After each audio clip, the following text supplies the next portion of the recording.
I remember the exact moment my world cracked. It was a Thursday afternoon, cold and dry, the kind of sky that forgets how to be anything but gray. I'd left work early to surprise my wife. We hadn't had lunch together in weeks. I even grabbed her favorite wrap from the place near the office. As I parked near her gym, I saw her across the street. She was kneeling on the sidewalk, tying a child's shoelace. A little boy. Maybe 5. Blue jacket. Dark hair. Small hands resting trustingly on her shoulder. He looked up at her, smiled, and said one word that stopped my breath. Mommy. Not Mississippi. Not lady. Mommy. She didn't correct him. She didn't flinch. She just smiled back. I didn't move. It was like watching a glitch in the Matrix. A vision that made no sense inside the life I thought I lived. Because we didn't have a son. We never had children. She'd always said she wasn't ready. Too much on her plate. Career. Hormones. Anxiety. I respected that. I never pushed. I waited. Now here she was, on a city sidewalk, tying the shoe of a boy who looked a little too much like her. Or maybe a little too much like me. When she stood, she glanced both ways before crossing. She held his hand. His small fingers curled into hers like it was routine. I watched them disappear into a cafe. I didn't follow. I sat in my car for nearly 20 minutes. The wrap went cold. My hands couldn't stop shaking. I didn't ask myself, what if? I already knew. That night, I didn't mention anything. She came home late. Said she was with a friend from her yoga group. I nodded. Smiled. Pretended. I even rubbed her back while she brushed her teeth. And when she fell asleep, I opened the drawer in her office. I wasn't looking for anything in particular. I just needed proof that I hadn't gone insane. What I found was a folded piece of paper, construction paper. Crayon on one side. A drawing. Stick figures. A house. A woman in a dress holding hands with a little boy. He was labeled me. She was labeled mommy. And next to them, no third figure. Just a heart. No dad. No me. My name wasn't there. But hers was. So was the date. 4 months ago. That night, I sat in the living room and stared at the drawing until sunrise. I didn't cry. I didn't scream. I just listened to the sound of Eli breathing softly in the bedroom down the hall. The following days passed like frost creeping along a window. Quiet. Thin. Dangerous. I went to work, answered emails, picked up groceries. I moved through the routine like a man borrowing someone else's life. At night, I studied her, how she spoke, what she didn't say. I listened for pauses, absences, inconsistencies. And they were there. She'd been disappearing on weekends more often. Photography retreats, she claimed. Creative space. Sometimes she'd come back with barely any photos on her memory card. Other times, with strange exhaustion in her face. The kind that didn't come from clicking shutters. I started keeping a notebook. I wrote down times, places, details I'd overlooked before. I wasn't being paranoid. I was anchoring reality, because it felt like the ground beneath me had quietly given way years ago, and only now I was noticing the fall. But I didn't confront her. I couldn't. Not yet. Instead, I began to piece together what I could. I searched for local preschools and pulled enrollment data from public registries. I found one in a nearby district with a boy enrolled under a name I didn't recognize, but the mother's emergency contact listed Claire's cell number. It hit like a punch to the lungs. I didn't know what scared me more, what the truth was, or how many lies had been necessary to keep it hidden. That weekend, she said she was going to visit her sister. I nodded, kissed her goodbye, and pretended not to notice the overnight bag she packed, light but precise. I waited 30 minutes after she left, then followed. Not closely. Not to stalk. Just far enough to see her exit the highway, take the route west, nowhere near her sister's home. I didn't trail her further. I already knew. Back at the house, I sat in her office and opened every drawer. Not in rage. Not in chaos. Carefully. Quietly. Most of it was bills, receipts, paper clutter. Until I found the folder in the filing cabinet, pushed far to the back. Labeled studio work. Inside, dozens of printed photographs. All children. All candid. Different backyards. Park settings. Playgrounds. In nearly half of them, the same boy appeared. The boy from the cafe. The boy in the drawing. Always smiling. Always near Claire. And then I saw it, one photo in particular. She was holding him, both of them laughing. His face pressed into her neck. His arms around her. She looked younger in the photo. But not by much. Stamped date, 5 years ago. My hand didn't shake. My breath didn't catch. It was worse than that. I felt nothing. Like the part of me that should have reacted had gone quiet, waiting for the whole truth to surface. I spent the night on the couch. Didn't sleep. I left everything exactly as I found it. No trace of intrusion. I needed her to feel safe, unchallenged, comfortable in her narrative. Because only then would she eventually tell me what I needed to hear. On Monday, I made an appointment with a family law attorney. I didn't share names. I simply said I suspected I had a biological child that had been kept from me. That I had evidence. That I was not listed on any birth certificate, but could describe the child in detail. The attorney didn't ask why I waited 5 years. She'd heard worse. She explained what would need to happen: a petition to compel DNA testing, a legal motion to establish paternity. It would take time, but it could be done. The law, she said, sometimes lags behind the truth. But eventually, it catches up. By Tuesday, I had memorized the layout of her lies. Every room in our house seemed to hum with them, invisible echoes of stories that never happened, people who were never supposed to exist. I noticed the small things. The way she moved when she came home, lighter, like someone living 2 separate lives and finally slipping back into the easier one.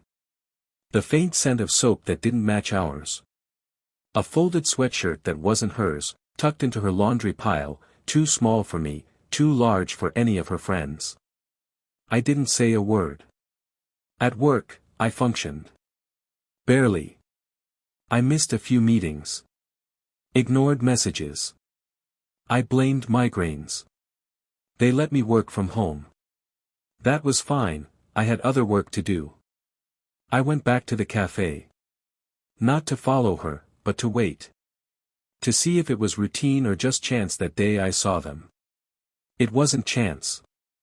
Every Thursday afternoon, like clockwork, she arrived. Sometimes alone, sometimes with the boy. They always sat at the same table near the window. He always had the bear, a faded gray thing with one eye missing and stuffing showing from the seam at the leg. It was worn from years of love. She always brought him a hot chocolate. He always hugged her goodbye. Once, I followed from a distance. Just far enough. They walked into a small residential complex, not a family home, but one of those semi-private units you rent when you're trying to hide something, or someone. I watched her unlock the door without hesitation. She didn't look around. She felt safe. Inside, lights turned on. A child's coat hung on a hook by the entrance. She lived there, too. Not every night. Not openly. But enough to count. I couldn't bring myself to approach. It wasn't fear. It was calculation. I needed more than suspicion. I needed something that would hold in court, if it came to that. That evening, I bought a second phone. Set up cloud recording. Left it beneath the passenger seat of her car, hidden where only someone desperate would look. Days passed. She made calls I didn't recognize, but nothing useful. Just background noise. Until Friday. I was going through synced audio when I heard something different, a voice I didn't know. A child's voice. Muffled but clear, "Mommy, can we go to the park again tomorrow?" Her voice responded. Soft. Familiar. Not fake. "Of course, baby. You were so brave at the doctor's. We'll do something fun, just us." I stopped breathing. That word, doctor. I checked the file's timestamp. She'd left that morning for an early shoot. Nothing on her work calendar. No posts. No client photos. Just a small bag she packed quickly and a goodbye kiss that lasted half a second. The doctor's office. A pediatrician. I looked back at the insurance documents, ones she always insisted on handling herself. My name was on the policy. But there was a second dependent listed. One I'd never seen before. Only an initial, A. Age, 4.8 years. Relation, unknown. She never removed him. Not from the system. Not from the coverage. My hands were cold when I reached for the drawer. The same one where I'd found the drawing. I dug deeper. Behind envelopes, beneath receipts. And I found another. A second picture. Crumpled but still legible. A crayon sketch of a house with 3 figures this time, the woman, the boy, and a tall man with brown hair and a red tie. There was no label for the man. Just a question mark above his head. In the corner, the boy had written one word, shaky and uncertain. Dad. That night, I didn't sleep. I went back through 5 years of calendar entries, credit card statements, medical payments. I found the day. The hospital. A birth. No father listed. But I knew. Not because of a name. Because of a drawing. Because of a voice. Because of a life finally breathing out its own confession. And because deep down, in the place where fathers know what belongs to them, I already understood the truth. The next morning began like any other, but I no longer fit inside the rhythm of my own life. I moved through the kitchen making coffee, watching her feed the cat, listening to the quiet shuffle of our shared routine, the one we built on sand. She asked if I needed anything from the store. I said no. She kissed me on the cheek, keys already in hand, and disappeared out the door. I waited 30 seconds before I went to her closet. Not the obvious drawer this time. I searched deeper, behind her old scarves, beneath the rarely worn heels. I was looking for anything she didn't want me to see. In a zippered pouch, tucked into the lining of a duffel bag, I found a stack of old Polaroids. Some were harmless, vacation shots, silly poses, wine glasses raised on a balcony. But halfway through the pile, I found what I didn't know I needed until it was in my hand. A photo of her holding the boy on a hospital bed. She looked exhausted but calm. Her hair still pinned back. He was freshly born, pink, wrinkled, still swaddled. Her smile was soft, satisfied, and completely unfamiliar. She hadn't told me she was pregnant. There had been a time, 5 years ago, when she'd gained a little weight, claimed it was hormones. She wore loose sweaters. Avoided intimacy. Said she felt off. I hadn't pushed. I gave her space. And in that space, she buried a child. Or so she led me to believe. The doctor had told her there were abnormal results. That it wasn't viable. That a miscarriage was likely. I remembered the vague language, the half-formed explanations. She'd cried once, real tears, or so I thought, and said she didn't want to talk about it. And then, nothing. No appointments. No follow-ups. No visible grief. Just a void where something should have been. I thought she was coping in her own way. I had no reason to doubt her. Now I had a photo that told a different story. Later that day, I walked to the park across from our house. The same one I used to imagine taking a child to, back before she said she wasn't ready. I sat on a bench, watching other fathers push swings and chase toddlers through grass. And I thought about everything I had missed. First cries. Sleepless nights. The way a baby wraps their fingers around yours. The way they learn to say your name before they know what it means. I thought about the stories I never read aloud. The scraped knees I never cleaned. The laughter I never heard echo down the hall. It wasn't just betrayal. It was theft. She didn't just lie. She stole 5 years of memories that belonged to me. Back home, I printed the photo of her in the hospital. I added it to the growing folder in my office, labeled simply, Truth. Inside were the child's drawing. The photo from the cafe.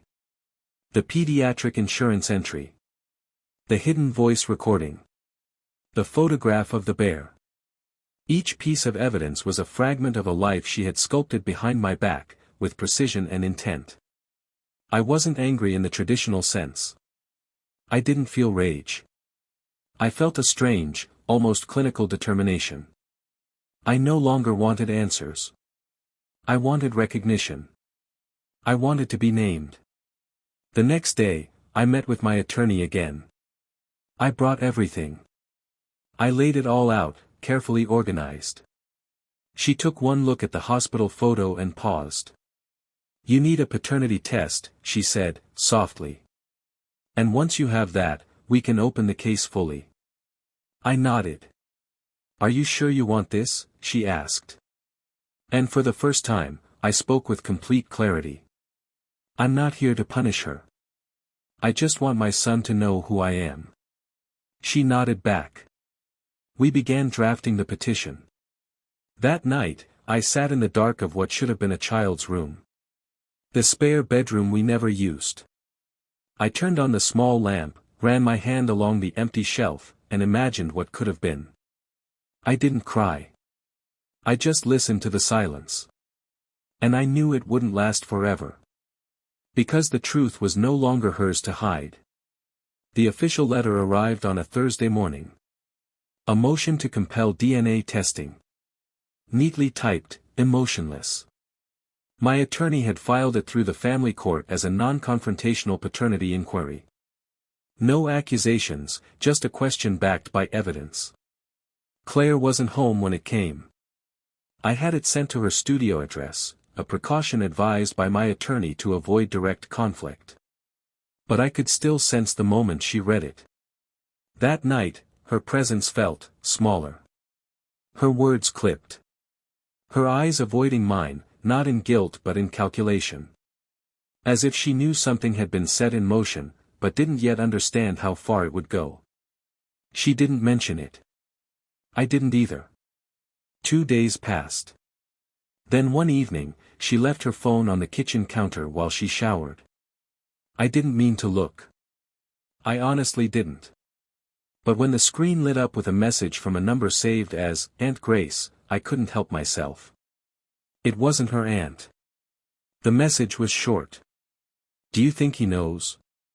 There was no reply yet. But the question hung in the air like static. I returned the phone exactly as I'd found it. I wasn't interested in playing her game. I was building something stronger than suspicion. I had patience now. And evidence. And time. Over the next week, I collected the remaining threads. I located the name of the clinic she used for prenatal care, through old insurance statements, carefully noted. I confirmed an appointment from 5 years ago that overlapped with the date of the photo I'd found. The name she used on some of the medical documents didn't include my surname. That alone wasn't proof of deception, but combined with everything else, it painted a clear image, I had been written out long before the birth. Meanwhile, the court accepted our motion. The clinic would perform the paternity test. A standard cheek swab. The boy, whose name I still didn't know, would be brought in by his legal guardian. That title belonged to Claire. She responded through her own attorney. Her tone was cooperative, distant, cold. She agreed to comply with the testing. No challenge. No questions. Only a statement about maintaining privacy during a difficult family matter. It was the same kind of language people use to wrap a bleeding wound in silk. The date was set. The day before the test, I sat alone in the spare room again. I had brought out a small box I hadn't touched in years, full of forgotten pieces from when we thought we might one day be ready for a child. A soft green baby blanket. A pair of unopened booties. A photo of the nursery paint samples we never used. In the corner of the box was the bear. Not the one I'd seen the boy holding. This one was new. Identical in design, but untouched. I'd ordered two the day we found it in the store, just in case, I remember saying. She never knew that. She'd taken the first bear with her when she claimed she'd donated everything. Said the box had already been picked up by a local women's shelter. But she'd kept it. And given it to him. There was something profoundly cruel in that, using the symbol of a life I had tried to build to raise a child I wasn't allowed to know existed. That night, she said she was going to bed early. She was tired. I nodded, and she disappeared down the hall. I remained on the couch in the dark, the television flickering soundlessly. But I wasn't watching. I was waiting for morning.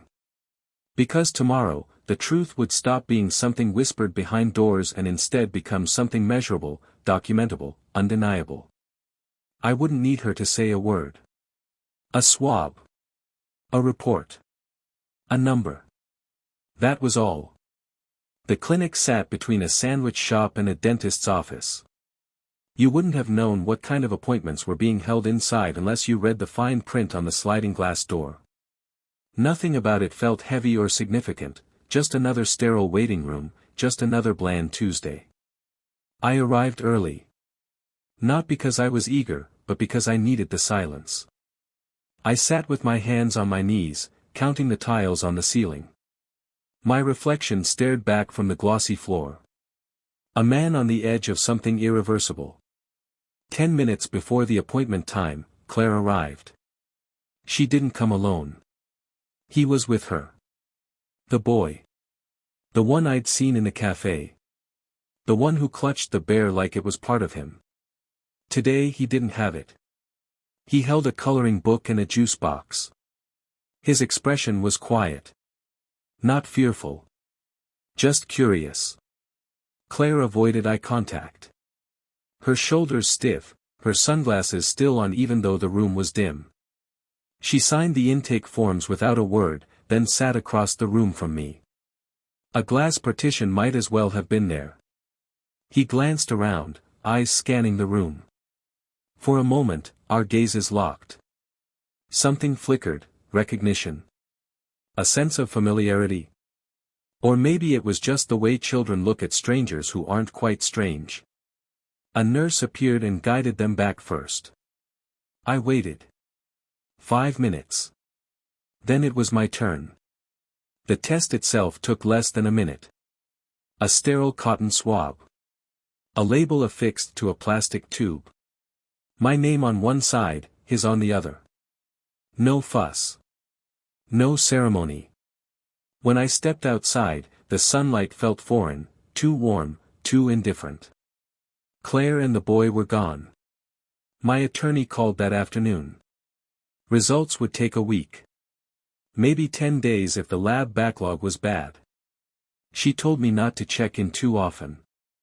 That it wouldn't make time pass faster. She didn't need to say it. I wasn't going to check. I already knew. In the days that followed, I did what I could to prepare. I went through old bank records and emails, gathering every shred of documentation that proved my role, or rather, the role I'd been denied. Insurance policies. Letters from that time. The receipt from the store where we bought the twin bears. Each document, each dated photo, was like a small voice in a courtroom of silence. All of them saying the same thing: I was there. I mattered.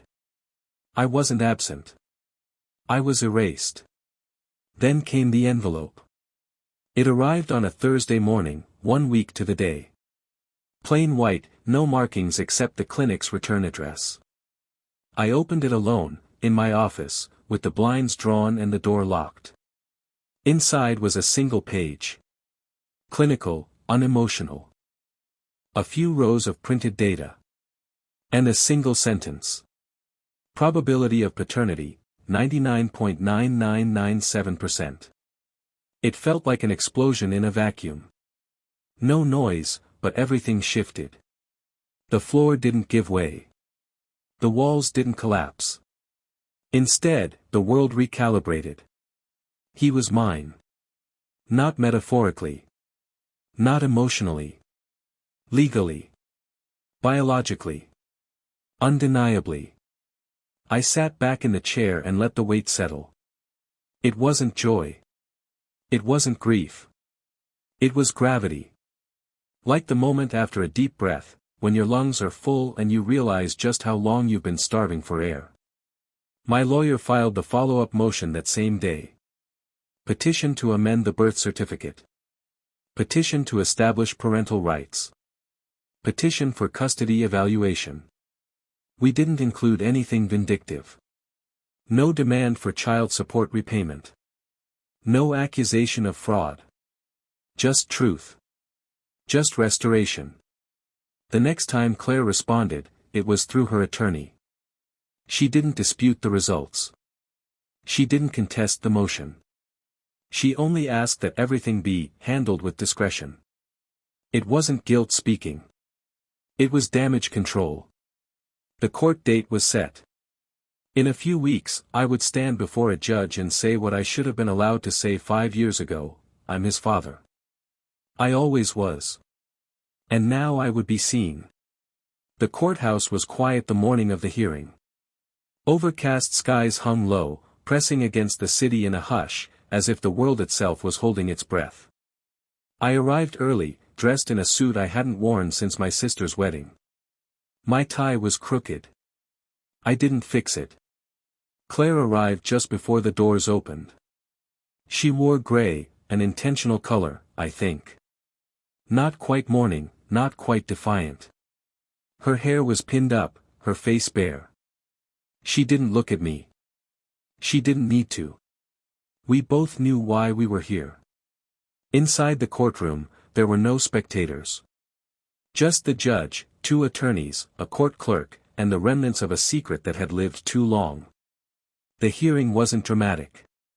There were no raised voices, no pounding gavels.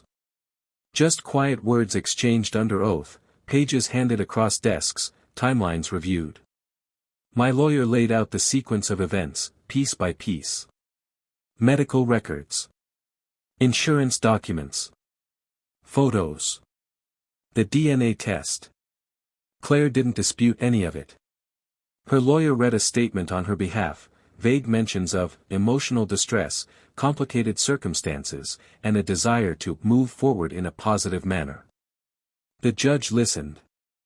Asked one question about the boy's current guardianship. Then paused, folded his hands, and looked at me directly.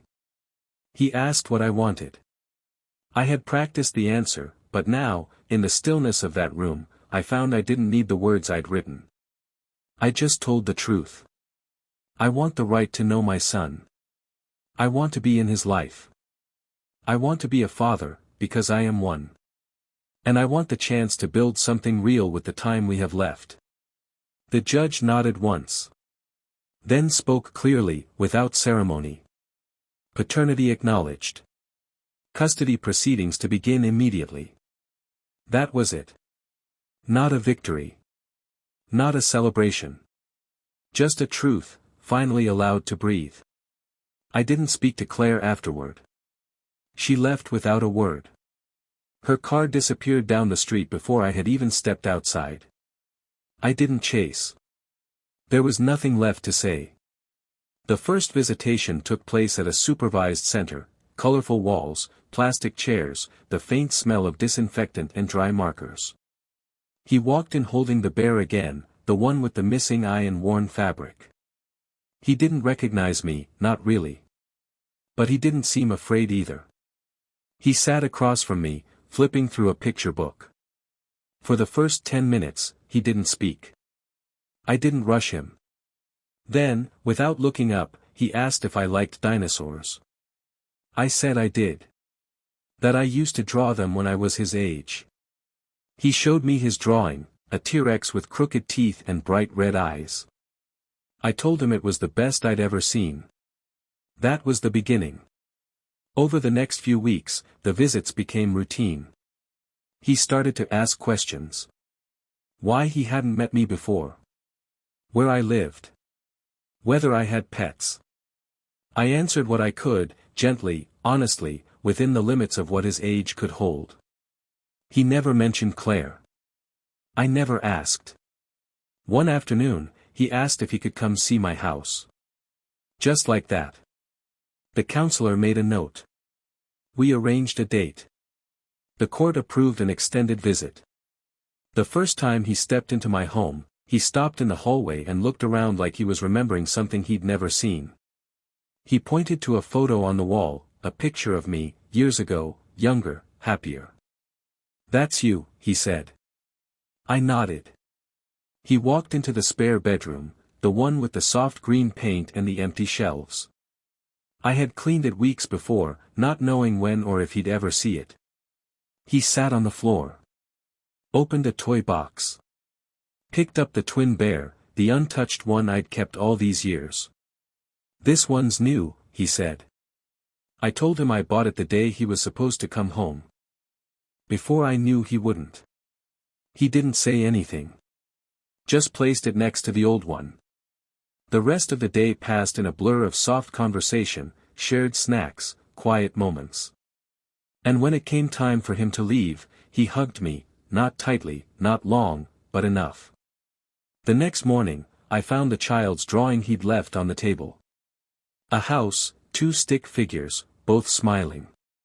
One small. One tall. The small one had the bear in its hand. Above their heads, he had written a single word in big uneven letters. Dad. I sat with it for a long time. Not because I was broken. But because, for the first time in 5 years, something was whole again.